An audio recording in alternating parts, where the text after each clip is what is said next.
তো আজকে আমরা দেখব যে কম্পিউটার কি করে পাওয়ার অফ এ নাম্বার বার করে। ঠিক আছে, পিওডাব্লিউ বলে তো একটা ফাংশন আছে, বাট আমরা ফর লুপ ইউজ করে বার করবো পাওয়ার অফ এ নাম্বার। ঠিক আছে, তাহলে দেখো আমি ফর এক্সাম্পল ধরো 3⁴ বার করতে চাই, উইচ ইজ 81 আমরা জানি। তো এই জিনিসটাকে, যেটা নিচে আছে এটাকে বলা হয় বেস, এবং যেটা উপরে আছে এটাকে বলা হয় এক্সপোনেন্ট।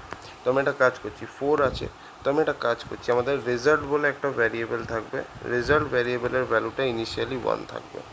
ঠিক আছে, এবার আমার 4 অবধি চাই, তাহলে আমাদের একটা লুপ চলবে, সেটা 0 থেকে 4 অবধি যাবে, এবং প্রত্যেকটা আইটারেশনে কী হবে, result is equal to result into base, result into base.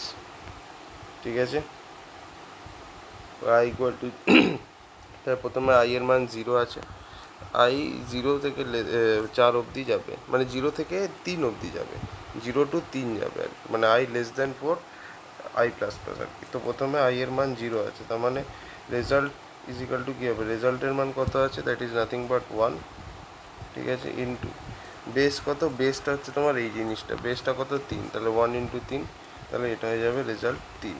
এবার আই এর মানটা 0 কেটে এবার নেক্সট 1 হলো, তাহলে আবার আমার সেম জিনিস করতে হবে, which is result into base, result is equal to, এখন রেজাল্টের ভ্যালু কত আছে 3, তাহলে 3 ইন্টু বেস কত 3, সো 3 ইন্টু 3 হচ্ছে 9, তাহলে রেজাল্টের ভ্যালু আপডেট হয়ে কত হয়ে গেল 9। নেক্সট কী হবে, নেক্সট তোমার যে এক্সপোনেন্ট আছে সেটা 1 থেকে 2 হবে, তাহলে আবার রেজাল্ট কী হয়ে যাবে, রেজাল্ট ইন্টু বেস, রেজাল্ট এখন কত আছে নাথিং বাট 9, ইন্টু বেস কত 3, তাহলে এটা কত হয়ে যাবে 27, তাহলে 9 জায়গায় এবার হয়ে যাবে 27।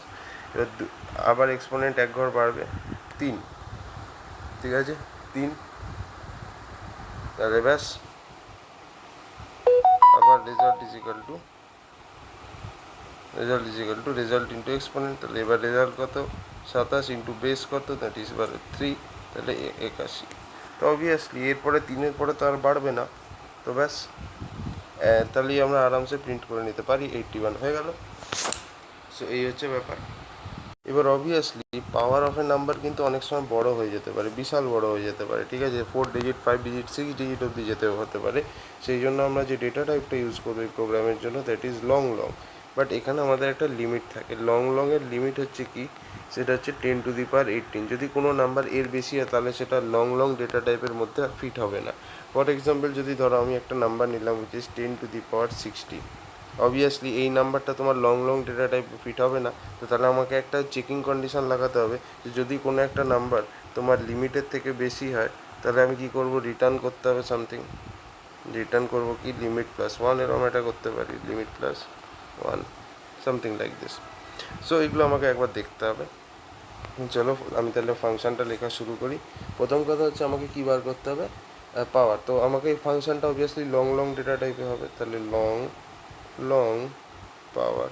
এবার এখানে আমাদের কি লাগবে, আমাদের একটা, আমি ধরো ফর এক্সাম্পল 2⁻³ বার করতে চাই, তাহলে আমার বেসের দরকার এবং এক্সপোনেন্টের দরকার।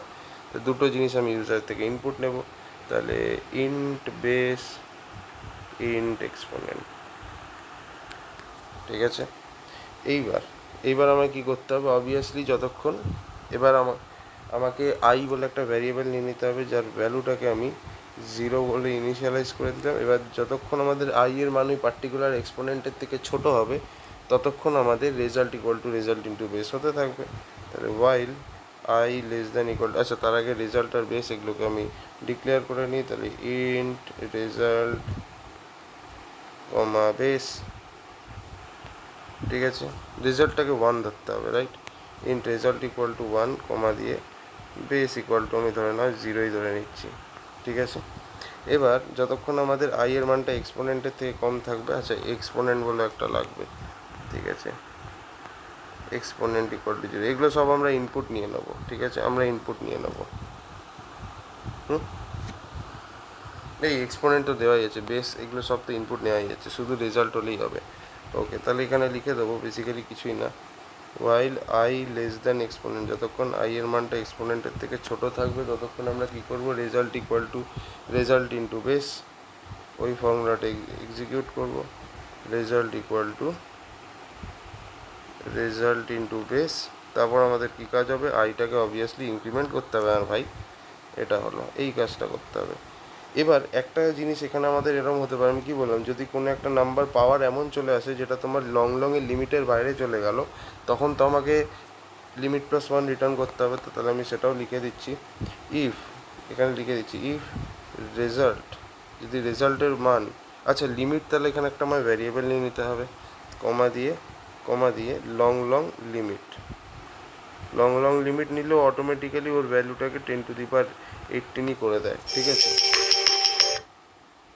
রেজাল্টের মান যদি লিমিটের থেকে বড় হয় তাহলে আমাকে কী করতে হবে, রেজাল্ট গ্রেটার দ্যান লিমিট, আমি কি রিটার্ন করব, আমি রিটার্ন করে দেবো লিমিট প্লাস ওয়ান, রিটার্ন করে দেবো লিমিট প্লাস ওয়ান। কিন্তু এটা আমাদেরকে ওয়াইল লুপের বাইরে লিখতে হবে, রাইট। যদি আমাদের রেজাল্টটা লিমিটের থেকে বড় হয় তাহলে আমি কি রিটার্ন করব, লিমিট প্লাস ওয়ান, ঠিক আছে, ব্যাস। So this is what it is, আমাদের ফাংশন শেষ।